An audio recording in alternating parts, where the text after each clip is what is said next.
สียงแค้นแดนสวรรค์ผู้เคียงทินทานแห่งนี้นานล้ำประสานเสียงเพลงเสียงล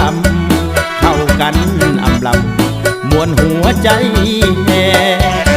ผู้บ่าวเป่าแค้นเล่นตะละเที่ยวมาเววสาวแก้มแดงลงทุ่งเข็นฝ่ายเดือนแจ้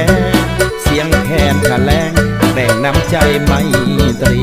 เสียงแค้นขาแรงแบ่งน้ำใจไมตรี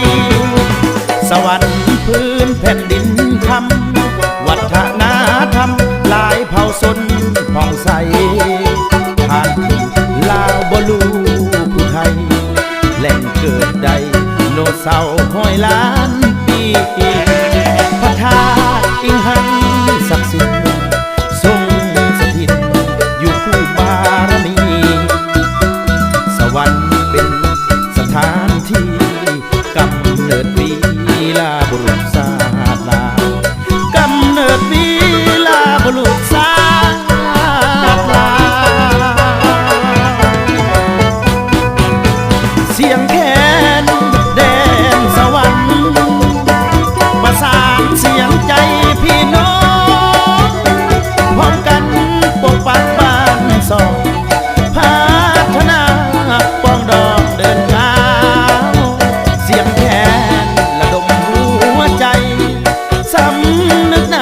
สายใหญ่ของเผ่าร่วมสร้างสรรค์สวรรค์บ้านเฮาให้แผ่วพราวสมสวรรค์เมืองคนให้แผ่วพราวสมสวรรค์เมืองคนเสียงแค้นแดนสวรรค์พวกเขาลูกหลานสืบสานต่อไปบรรพชนมอบมรดกให้รักษาไว้ยังอยู่นานล้นยังคู่วิถีชีวิตติดพันสนิทกิจกรรมชุมชนเสียงแคนกองกังวานพุ่งพ้นเชิญส่วนแขกคน